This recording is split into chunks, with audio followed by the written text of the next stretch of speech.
안녕하세요. 평신도 성경대학 24번째 강의에 함께 하시는 여러분을 환영합니다. 지난 시간 우리는 바울의 1차 전도 여행과 예루살렘 공회의 내용까지 살펴보았습니다. 이번 시간에는 바울의 2차 전도 여행의 내용을 살펴보도록 하겠습니다. 바울의 2차 전도 여행은 1차 전도 여행 때와 마찬가지로 안디옥에서 시작되었고 약 3년여에 걸쳐 소아시아와 유럽에서 펼쳐졌습니다. 2차 전도여행을 통해 바울은 아시아에서 유럽까지 복음을 전할 수 있게 되었고, 전도 여행 중 고린도에 머물렀던 약 1년 6개월여의 기간에 데살로니가 전후서를 기록했습니다. 또한 갈라디아서는 바울이 갈라디아 지방에 있는 교회들에 보낸 편지로 예루살렘 공회에서 내려진 결정들을 상기시키며 유대 율법주의자들의 말에 흔들리지 말고 오직 믿음으로 말미암는 복음에 든든히 뿌리 내릴 것을 강조하고 있습니다. 바울이 예수 그리스도를 만나고 복음 사역을 위해 교회 안으로 들어오려고 하였지만 쉽지 않았던 때가 있었습니다. 바울의 과거가 워낙 그리스도에 대해 적대적이었기 때문에 바울의 회심에 의심을 갖는 사람들이 많았기 때문이었습니다. 이때 바나바가 바울의 추천자가 되어줍니다. 바나바는 교회를 위해 아낌없이 헌신하며 초대교회의 성장에 크게 공헌한 고상한 인격의 소유자였습니다. 그로 인해 바나바가 초대교회로부터 얻게 된 신뢰가 기반이 되어 바울이 교회에 받아들여질 수 있게 되었던 것입니다. 그런 의미에서 바나바는 바울에게 몹시 고마운 은인이었습니다. 그런데 1차 전도여행이 끝나고 그 다음 전도여행을 떠나려고 할 때 바울과 바나바가 갈라서게 되는 사건이 생깁니다. 바로 마가의 동행 문제 때문이었습니다.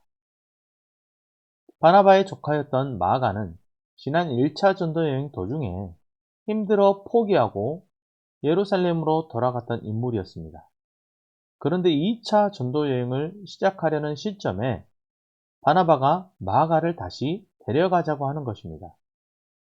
너그러운 마음을 중요하게 생각하므로 마가에게 전도인으로서의 기회를 다시 주자는 바나바와 복음 사역에 있어 철저함을 중요하게 여기므로 이를 반대해 마가를 데려가지 않으려는 바울의 의견이 부딪히게 되었던 것입니다. 결국 두 사람은 따로 전도팀을 꾸리기로 하였고, 바나바는 마가를 데리고 구브로로 가고 바울은 신라와 함께 수리아와 길리기아로 갑니다. 2차 전도 여행을 시작하면서 바울은 귀한 동역자 디모데라는 청년을 얻게 됩니다. 그는 인근 지역에서 두루 칭찬받는 사람이었습니다.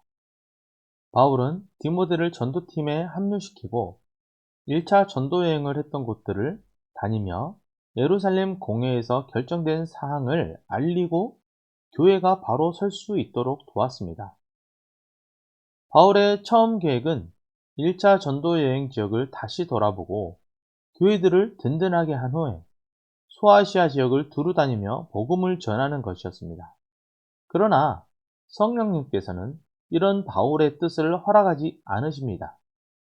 이때 바울은 드로아에서 마게도냐인의 환상을 보게 되고 유럽 지역 선교를 위해 마게도냐로 낯선 걸음을 옮기게 됩니다.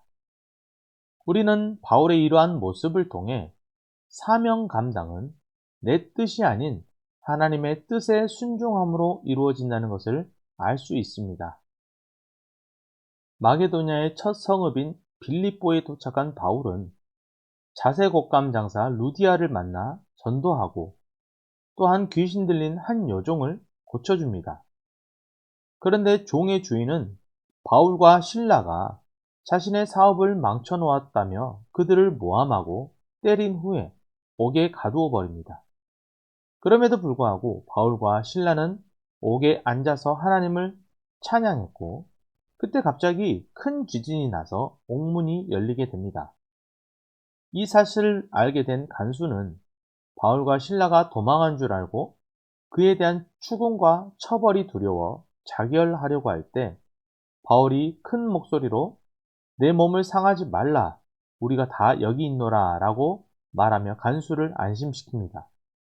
그리고 결국 그 간수와 그의 온 가족이 바울에게 세례를 받고 예수님을 믿게 되는 일이 일어나게 됩니다. 바울이 이번에는 남쪽 데살로니가로 내려갑니다. 바울이 데살로니가에 머물 수 있는 기간은 3주밖에 되지 않았습니다. 그런데 그 짧은 기간의 전도에도 불구하고 예수님을 믿는 사람들이 생겼고 데살로니가 교회가 세워집니다. 베레아에 도착한 바울은 유대인의 회당에서 복음을 전합니다. 신사적이고 날마다 성경을 공부하는 베레아 사람들 중에서도 복음을 믿는 사람들이 많이 생겼습니다. 그런데 데살로니가에서부터 따라온 유대인들이 거기서도 바울을 회방합니다. 결국 실라와 디모데만 거기 머물고 바울은 먼저 아덴으로 가게 됩니다. 아덴은 그리스 철학의 출발지입니다. 바울은 온 성에 우상이 가득한 것을 발견하고 그들에게 세상의 참 주인이신 하나님을 소개했습니다. 당시 지식인이라고 자처하던 아덴 사람들은 바울의 말을 잘 듣기는 하면서도 복음을 다른 종류의 철학 이론 정도로 받아들였을 뿐 결코 믿지는 않았습니다. 그곳에서 바울은 예수 그리스도의 도가 세상의 지식을 찾는 사람에게 또 하나의 지식으로 소개되는 것은 옳지 않다는 생각을 하게 됩니다. 신앙은 머리, 즉 지식으로 하는 것이 아닌 가슴, 즉 믿음으로 하는 것입니다. 그리고 바른 신앙은 하나님을 향한 바른 지식과 함께 하나님에 대한 바른 경험이 수반되어져야 하는 것입니다. 바울은 아덴을 떠나 고린도로 옮겨옵니다. 그리고 그곳에서 브리스길라와 아굴라라는 좋은 동역자를 얻게 됩니다. 바울은 이 부부를 통해 큰 위로와 자신감을 얻었습니다. 바울은 1년 6개월 정도 고린도에 머물며 하나님의 말씀을 전했고 고린도 교회가 세워지게 됩니다. 그동안 예수님을 믿는 사람들의 수가 늘어나자 또 회방꾼들이 찾아와 총독의 힘을 빌려 거짓 고소로 바울을 괴롭혔습니다. 결국 더 이상 고린도에 머무를 수 없게 된 바울은 에베소를 거쳐 안디옥으로 돌아옵니다. 여기까지가 바울의 2차 전도 여행의 여정이었습니다.